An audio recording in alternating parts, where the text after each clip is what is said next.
Chess గేమ్లో గెలవాలంటే opponent కింగ్ని చంపాలి. సో ఈ వీడియోలో మనం కింగ్ని అసలు ఎట్లా అటాక్ చేయాలి, అటాక్ చేసినప్పుడు ఎట్లా చంపాలి, ఒకవేళ అపోనెంటే మన కింగ్ని అటాక్ చేస్తే మనం ఎట్లా డిఫెండ్ చేసుకోవాలి, మనం ఎట్లా ప్రొటెక్ట్ చేసుకోవాలనే దాన్ని ఈ వీడియోలో క్లియర్గా డిస్కస్ చేద్దాం. సో ఫస్ట్, సపోజ్ మన మీదకి అటాక్ వస్తుంది అనుకుందాం. ఆలోచిద్దాం, మన కింగ్ మీదకి ఒక అటాక్ వస్తుంది.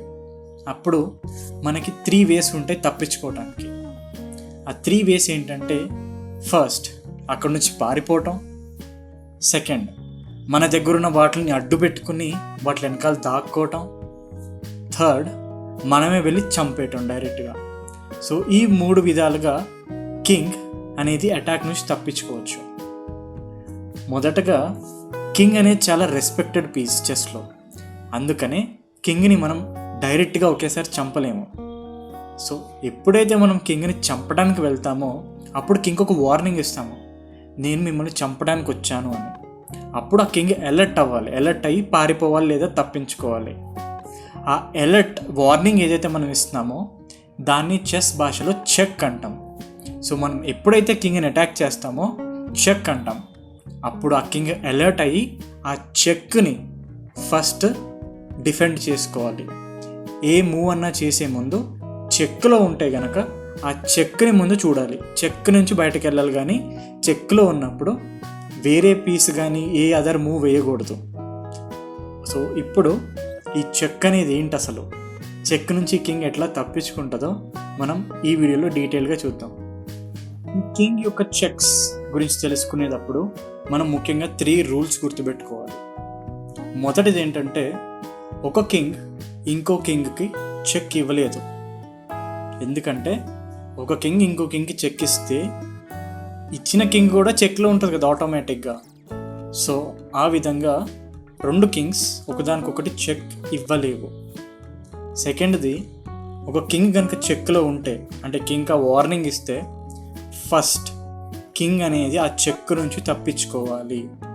ఏ మూవ్ చేసే ముందు ఆ చెక్ని హ్యాండిల్ చేయాలి కింగ్. అది సెకండ్ రూల్. థర్డ్ రూల్ ఏంటంటే, మనం వేసే మూవ్ వల్ల మన కింగ్ కనుక చెక్లో పడితే ఆ మూవ్ ఇల్లీగల్, ఆ మూవ్ వేయలేము. సో ఇది 3 రూల్స్. మనం ప్రతి రూల్ని ఎగ్జాంపుల్స్ ద్వారా చూద్దాం, అసలు ఏంటి రూల్స్, ఎట్లా ఇంప్లిమెంట్ అవుతాయి ఇవి రియల్ గేమ్లో అనేది. సో ఇప్పుడు మనం ఫస్ట్ ఎగ్జాంపుల్లోకి వెళ్దాం, ఈ చెక్ అనేది ఎట్లా పెడతారు అసలు అని. సో ఇప్పుడు మీకు కనిపిస్తుంది ఒక ఎగ్జాంపుల్. మన దగ్గర ఒక గేమ్ ఉంది. సో ఆ గేమ్లో చూసినట్లయితే మనకి వైట్ కింగ్ ఉంది, బ్లాక్ కింగ్ ఉంది. ఫస్ట్ వైట్ కింగ్ చూద్దాం. వైట్ కింగ్ ఉంది. సో వైట్ కింగ్ ఉన్నప్పుడు ప్రస్తుతం దాని మీద ఎటువంటి అటాక్ లేదు, బ్లాక్ పీసెస్ ఉన్నాయి కానీ అటాక్ ఏం కనిపించలేదు. ఇప్పుడు వైట్ జరపాలి. సో వైట్ ఏం చేస్తుంది, ఈ రుక్ని తీసుకెళ్ళి ఇట్లా పెడుతుంది, ఎందుకంటే రుక్ యొక్క అటాకింగ్ లైన్ కాబట్టి. సో ఇప్పుడు ఏమైంది, రుక్ అటాక్ చేస్తుంది డైరెక్ట్ కింగ్ని, అంటే దాన్ని చెక్ అంటాం. ఇప్పుడు బ్లాక్ కింగ్ చెక్లో ఉంది. సో ఫస్ట్ ఏం చేయాలి, ఆ చెక్ నుంచి తప్పించుకోవాలి. సో ఇది వైట్ బ్లాక్ ఇచ్చిన చెక్. సో బ్లాక్ ఎప్పుడు చెక్ నుంచి తప్పించుకోవాలి. అదేవిధంగా బ్లాక్ కూడా వైట్ కింగ్కి చెక్ ఇవ్వచ్చు. ఎలా అంటే చాలా విధాలు ఉన్నాయి. ఇప్పుడు ఈ ఎగ్జాంపుల్లో చూడాలంటే మొదటగా మనం క్వీన్ చూద్దాం. క్వీన్ ఉంది, క్వీన్ ఇట్లా కిందకు వస్తుంది, ఎందుకంటే క్వీన్ కిందకి వెళ్ళచ్చు. కిందకు వచ్చి ఇప్పుడు చూసినట్లయితే డైరెక్ట్ కింగ్ని అటాక్ చేస్తుంది, అంటే కింగ్కి చెక్ ఇచ్చింది black queen. So white king అనేది చెక్ నుంచి తప్పించుకోవాలి. క్వీన్ కాకుండా ఈ ఎగ్జాంపుల్లో చూసినట్లయితే మనం నైట్ కూడా చెక్ ఇవ్వచ్చు. అది ఎలాగంటే, బ్లాక్ నైట్ ఏదైతే ఉందో, నైట్ ఎట్లా మూవ్ అవుతుంది, ఎల్ షేప్. సో ఇక్కడి నుంచి ఇక్కడ జంప్ అయింది అనుకోండి, అప్పుడు ఏమవుద్ది, ఇక్కడి నుంచి ఇక్కడ జంప్ అయితే ఇప్పుడు మీరు చూడొచ్చు డైరెక్ట్ ఈ నైట్ వైట్ కింగ్ని అటాక్ చేస్తుంది, అంటే ఇప్పుడు నైట్ చెక్ ఇచ్చింది వైట్ కింగ్కి. సో ఈ ఎగ్జాంపుల్లో 2 పీసెస్ వైట్ కింగ్కి చెక్ ఇవ్వచ్చు. అంటే ఇప్పుడు అర్థమైంది కదా చెక్ అంటే ఏంటి, అసలు చెక్ అనేది ఎట్లా ఇంప్లిమెంట్ అవుతుంది రియల్ గేమ్లో. సో ఇలా ఇంప్లిమెంట్ అవుతుంది. ఏ పీస్ ఎలాగా అయితే మూవ్ అవుతుందో గేమ్లో అలాగే మూవ్ అవుతుంది, కానీ అది ఎలా మూవ్ అవుతుందంటే కింగ్ని అటాక్ చేసే దారిలో మూవ్ అవుతుంది. సో ఎప్పుడైతే అది వాటి దారిలో కింగ్ అటాక్ అయ్యే దారిలో ఉందనుకోండి, అప్పుడు దాన్ని చెక్ అంటాము. కింగ్ ఎప్పుడైతే చెక్లో ఉంటుందో దాని చెక్ నుంచి తప్పించుకోవడానికి 3 మార్గాలు ఉన్నాయి. ఒకటి ఏంటంటే చెక్లో ఉన్నప్పుడు చెక్ నుంచి జరగటం పక్కకి, దాన్ని మూవింగ్ అంటారు. Go out of check by moving. So ఈ మెథడ్ ఏంటో ఇప్పుడు చూద్దాం. ఇప్పుడు మీకు కనిపించే ఎగ్జాంపుల్లో వైట్ జరపాలి, బ్లాక్ కింగ్ ఉంది, వైట్ జరపాలి. సో వైట్ ఏం చేస్తుందంటే ఇప్పుడు చెక్ పడుతుంది ఫస్ట్ కింగ్కి. అది ఎలాగంటే క్వీన్ని ఇక్కడ ప్లేస్ చేసి అప్పుడు ఇట్లా అటాక్ చేస్తుంది చెక్. సో ఇలాగా ఇప్పుడు మీరు చూడొచ్చు కింగ్ చెక్లో ఉంది. చెక్లో ఉంది కాబట్టి మన ఈ మెథడ్ ప్రకారం మూవింగ్ అంటే చెక్ నుంచి తప్పించుకోవాలి, పక్కకి వెళ్ళాలి. ఇప్పుడు చూద్దాం ఏ స్క్వేర్స్ ఉన్నాయి అసలు కింగ్ పక్కకి వెళ్ళటానికి లేదా కింగ్ చెక్ నుంచి బయటకు వెళ్ళటానికి. ఇందులో కింగ్ అసలు స్క్వేర్స్ ఏమున్నాయో చూద్దాం. 1 2 3 ఈ 3 స్క్వేర్స్ ఉన్నాయి. ఈ మిగిలిన స్క్వేర్స్లో వాటి పీసెస్ అడ్డున్నాయి కాబట్టి అక్కడికి కింగ్ వెళ్ళలేదు. ఖాళీగా 3 స్క్వేర్స్ ఉన్నాయి. కానీ ఈ ఖాళీగా ఉన్న 3 స్క్వేర్స్లో ఎన్ని స్క్వేర్స్ లీగల్గా వెళ్ళొచ్చు కింగ్ అనేది చూద్దాం. ఫస్ట్ ఈ స్క్వేర్ చూద్దాం. ఈ స్క్వేర్కి వెళ్ళొచ్చా? మీరు క్లియర్గా చూస్తే కనుక ఈ స్క్వేర్కి వెళ్ళలేదు. ఎందుకంటే ఈ స్క్వేర్లో కూడా క్వీన్ అటాక్ ఉంది అండ్ బిషప్ అటాక్ కూడా ఉంది ఈ స్క్వేర్లో. సో ఈ స్క్వేర్ కింగ్ వెళ్ళలేదు. నెక్స్ట్ మనకి ఈ స్క్వేర్ ఉంది. ఇప్పుడు ఈ స్క్వేర్లో చూస్తే ఈ స్క్వేర్ వెళ్ళొచ్చు అనిపిస్తుంది కానీ ఇక్కడ కూడా వెళ్ళలేరు. ఎందుకంటే ఈ స్క్వేర్లో బిషప్ అటాక్ ఆల్రెడీ ఉంది. సో కింగ్కి ఉన్న ఏకైక స్క్వేర్ తప్పించుకోవటానికి అది ఈ స్క్వేర్ ఇది. సో ఈ ఒక్క స్క్వేర్ ఒకటే మిగిలింది కింగ్ తప్పించుకోవటానికి. సో ఈ చెక్లో ఉన్న కింగ్ చెక్ నుంచి బయటికి వెళ్ళటానికి తప్పించుకుంటుంది ఉన్న ప్లేస్ నుంచి. సో తప్పించుకొని ఇక్కడికి వెళ్తుంది. సో ఇది చెక్ నుంచి తప్పించుకునే method by moving out. So ఇది ఒక మెథడ్. ఇంకొక ఎగ్జాంపుల్ చూద్దాం. ఇప్పుడు మీకు ఒక సెకండ్ ఎగ్జాంపుల్ కనిపిస్తుంది. సో ఆ సెకండ్ ఎగ్జాంపుల్లో ఇప్పుడు వైట్ జరపాలి. సో వైట్ ఏం చేస్తుంది అంటే ఫస్ట్ యాజ్ యూజువల్ చెక్ పెడుతుంది కింగ్కి. సో ఈ రుక్ ఏదైతే ఉందో అది ఇలా పక్కకి వెళ్ళి ఇక్కడికి వచ్చి అప్పుడు స్ట్రైట్గా చెక్ అంటుంది, అటాక్ చేస్తుంది. సో ఈ రుక్ ఇక్కడికి వచ్చింది, స్ట్రైట్గా అటాక్ చేస్తుంది. ఇప్పుడు బ్లాక్ కింగ్ చెక్లో ఉంది. ఇప్పుడు చెక్ నుంచి తప్పించుకోవాలి. ఇప్పుడు చూద్దాం ఆ కింగ్ తప్పించుకోవడానికి ఏ స్క్వేర్స్ ఉన్నాయి, ఏ స్క్వేర్స్ లీగల్గా వెళ్ళొచ్చని.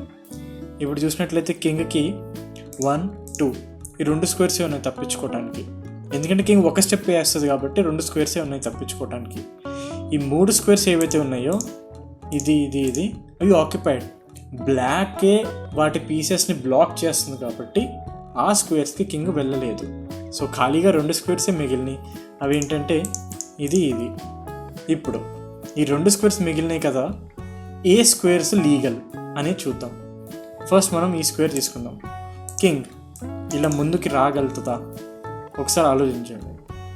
కింగ్ ముందుకు వస్తే కనుక చెక్ నుంచి బయటికి వెళ్తుందా? వెళ్ళదు. ఎందుకంటే రుక్ ఇక్కడ కూడా అటాక్ చేస్తుంది.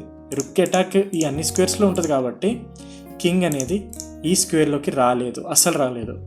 సో కింగ్కి మిగిలిన ఏకైక స్క్వేర్ తప్పించుకోవడానికి ఇది. సో చెక్ నుంచి బయటికి వెళ్ళటానికి కింగ్ ఇక్కడికి వస్తుంది. సో ఈ విధంగా బ్లాక్ కింగ్ అనేది వైట్ రుక్ యొక్క అటాక్ని తప్పించుకుని చెక్ నుంచి బయటకు వస్తుంది. ఇది సెకండ్ ఎగ్జాంపుల్. ఫైనల్గా ఇంకొక ఎగ్జాంపుల్ చూద్దాం. దానివల్ల మీకు క్లియర్గా ఒక ఐడియా వస్తుంది. ఎందుకంటే చెక్ అనే కాన్సెప్ట్ చాలా ఇంపార్టెంట్ చెస్లో. అదే మిమ్మల్ని గేమ్ గెలవడానికి డిసైడ్ చేస్తుంది చెక్. సో చెక్ని ఎంత బాగా మీరు అర్థం చేసుకుంటే మీకు అంత మంచిది గేమ్స్లో. సో ఇప్పుడు మనం థర్డ్ ఎగ్జాంపుల్ చూద్దాం. థర్డ్ ఎగ్జాంపుల్ ఉంది నా దగ్గర. ఇప్పుడు ఈ పొజిషన్లో బ్లాక్ జరపాలి. బ్లాక్ జరిపినప్పుడు చూద్దాం ఏమవుతుందో. సో బ్లాక్ దగ్గర ఒక బిషప్ ఉంది, కింగ్ ఉంది. ఫస్ట్ బ్లాక్ జరపాలి కాబట్టి బిషప్ ఏం చేస్తుంది అంటే చెక్ ఇస్తుంది. ఎలాగా? బిషప్ 2 విధాలుగా చెక్ ఇస్తుంది. ఇక్కడ ఒకటి ఇక్కడికి వచ్చి ఇలా చెక్ అనటం, లేదా ఇక్కడి నుంచి ఇక్కడికి వచ్చి ఇలా చెక్ అనటం. సో ఈ 2 విధాలుగా బ్లాక్ బిషప్ అనేది చెక్ ఇస్తుంది కింగ్కి. సో ఏదో ఒక వే చూద్దాం, ఏదన్నా ఒకటే. సపోజ్ మనం ఇదే తీసుకుందాం. ఇక్కడికి వస్తుంది, వచ్చి చెక్ ఇచ్చింది. ఇప్పుడు సో కింగ్ని అటాక్ చేస్తుంది డైరెక్ట్గా. కింగ్ చెక్ అంటది. అప్పుడు కింగ్ తప్పించుకోవాలి చెక్ నుంచి. సో కింగ్ ఎక్కడికి తప్పించుకోగలుగుతాడో చూద్దాం. ఇప్పుడు కింగ్ తప్పించుకోవాలి. ఇప్పుడు చూద్దాం కింగ్ ఏ స్క్వేర్స్లోకి వెళ్ళగలుగుతాడో. 1 2 3 4 5 స్క్వేర్స్లోకి కింగ్ యొక్క పాసిబిలిటీ ఉంది. కానీ అందులో ఎన్ని స్క్వేర్స్ లీగల్గా వెళ్ళొచ్చు కింగ్ అనేది చూద్దాం. అన్నీ చూసుకుంటే కనుక ఈ స్క్వేర్ ఏదైతే ఉందో దీంట్లోకి వెళ్ళలేడు. ఎందుకంటే ఆల్రెడీ ఆ స్క్వేర్ని బిషప్ అటాక్ చేస్తుంది అండ్ డైరెక్ట్గా కింగ్ని కూడా అటాక్ చేస్తుంది కాబట్టి. సో ఈ ఒక్క స్క్వేర్ తప్ప ఈ చుట్టుపక్కల ఉన్న ఈ 4 స్క్వేర్స్లోకి కింగ్ తప్పించుకోవచ్చు చెక్ నుంచి బయటకు వెళ్ళటానికి. సో ఈ విధంగా సపోజ్ ఇక్కడికి వెళ్ళిపోయాడు అనుకుందాం. సో ఇప్పుడు చెక్ నుంచి బయటకు వెళ్ళిపోయింది, చెక్ నుంచి తప్పించుకుంది. సో ఈ విధంగా కింగ్ చెక్లో ఉన్నప్పుడు తప్పించుకోవచ్చు. కింగ్కి చెక్ ఇచ్చినప్పుడు మాత్రం తప్పించుకున్న తర్వాత మళ్ళీ చెక్ ఇవ్వచ్చు. మళ్ళీ చెక్ అనేది ఎన్నిసార్లైనా ఇవ్వచ్చు గేమ్లో. దానికి ఒక లిమిట్ ఏం లేదు. కానీ చెక్లో ఉన్నప్పుడు ఫస్ట్ తప్పించుకోవాలి. సో ఇది first method, go out of check by moving. Next second method చూద్దాం, డిఫెండింగ్ ద పీసెస్. అంటే చెక్ నుంచి తప్పించుకోవటానికి వాటి పీసెస్ని అవి అడ్డు పెట్టుకోవటం. సో ఇది ఏంటో చూద్దాం.